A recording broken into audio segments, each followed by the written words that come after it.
agak sedikit sedikit kaget lah gitu ya pada saat ternyata kondisinya ini yaitu ada ada salah satu dari orang dari Kementerian BUMN yang menunjuk awalnya menelpon gitu ya, menghubungi, nge-reach, terus menunjuk saya untuk jadi direktur utama di PFN. Mhm, mhm. Oke, oke. Oh, oke. Kalau gitu awalnya bagaimana sampai bisa diminta Presiden Prabowo untuk memimpin PFN? Wah, kalau itu juga aku nggak tahu, Mbak. Tidak tahu sama sekali, tidak ada yang menghubungi? Ya, tidak. Mhm, Jadi mhm. langsung langsung dari waktu itu aku dihubunginya langsung dari teman-teman di Kementerian BUMN. Justru dari Kementerian BUMN ya. Ya, Belum ada, pernahkah ngobrol juga dengan Menteri Kebudayaan sebelum ditunjuk? Menteri apa, Mbak? Menteri Kebudayaan? Ah, Fadlizon. Pak Fadlizon belum pernah juga ngobrol. Berarti artinya langsung diangkat. Iya, langsung langsung ditunjuk. Oke, langsung ditunjuk ya. Oke. Background Mas Ivan ini kan kemudian musisi, pernah juga menjadi eksekutif produser ya di film. Nah, kemudian kalau dilihat-lihat setelah kemudian ditunjuk ini, kemudian juga publik juga banyak tahu, apa yang kemudian jadi rencana Anda untuk memperbaiki industri film Indonesia? Ya, ya itulah. Ini aku pengen sedikit cerita sebenarnya. Cerita kalau sebenarnya pada saat penunjukan itu aku sedikit banyak sudah tahu gitu, sudah Mhm. tahu eh, kondisi PFN yang sebenar-benarnya. Mhm. Walaupun hanya luarnya saja ya. Jadi kan kebetulan pada saat penunjukan aku juga langsung mencoba menghubungi BOD yang lama, direksi yang lama itu, dirut yang lama namanya Pak Dwi. Pak Dwi itu kebetulan berasal dari pejabat Telkom, Mhm. jadi tidak berasal dari dunia industri kreatif sama sekali. Tapi yang teman-teman BOD lama melakukan ini memang luar biasa dalam hal survival, dalam hal mempertahankan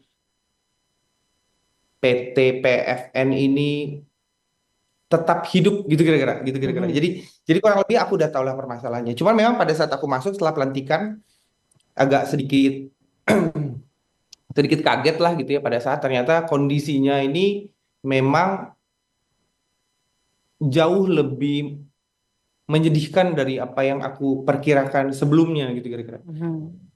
Teman-teman di luar sana itu kan nganggapnya wah ini di Dirut BUMN gitu. Ini harus aku jelaskan, harus aku klarifikasi dulu kalau ternyata BUMN itu tidak semua besar gitu, tidak semua dalam tanda kutip gaji karyawannya tidak semua berasal dari APBN. Mhm. PFN ini adalah BUMN kecil yang terlupakan semenjak pisah dari Departemen Penerangan. Ini PFN ini kayak layang-layang, Mbak, kira-kira begitu ya. Mhm. Terombang-ambing, nggak jelas mau kemana, mau ngapain itu nggak jelas.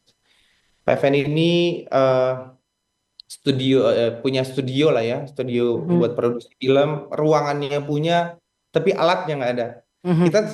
kebetulan PF ini sempat dapat bantuan dari pemerintah Jepang untuk alat-alat produksi di tahun 1990-an, Mhm. tapi di tahun 2000-an itu hilang dicuri pegawai. Jadi kondisinya menyedihkan sekali. PFN ini harus bertahan hidup dari penyewaan ruangan, ada yang disewain ke LBH, coffee shop, ada yang jadi menyewakan lahan parkir, Mhm. eh, di belakang tuh menyewakan buat eh, Mhm. kicau burung gitu ya, buat kicau burung. Jadi Mhm. ada gaji karyawan yang selama 6 bulan itu Jadi Anda yakin Anda bisa menyelesaikan masalah yang ada Insya di Allah, industri insya film Allah, di insya Allah. PFN? Karena sebenarnya begini, loh. Yang diperlukan kan sebenarnya kehadiran negara untuk PFN ini sendiri. Mhm. Faktanya, orang lapar disuruh berkarya, disuruh mikir itu nggak bisa kalau menurutku. Ini jadi gini, aku mengerti sih ke depannya tugasnya, tanggung Mhm. jawabnya sangat besar dan Mhm. oleh karena itu kenapa komisaris utamaku dan komisaris utama di PFN sekarang itu Mhm. adalah aktor dan aktris legendaris dari Indonesia. Ada Ibu Yesi Gusman dan juga komisarisnya itu Bapak Arswendi Nasution. Mhm. Aku sadar sekali, aku banyak sekali masih harus belajar gitu. Cuma aku berpikir begini, perekonomian di PFN sendiri ini secara bisnis sebagai badan usaha ini harus diperbaiki dulu. Jadi Anda yakin meskipun dengan minim latar belakang dari industri film? Yakin insya Allah. Oke. Yakin insya Allah.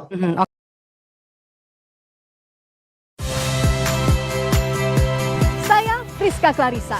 Saksikan program-program Kompas TV melalui siaran digital, pay TV, dan media streaming lainnya. Kompas TV, independen, terpercaya.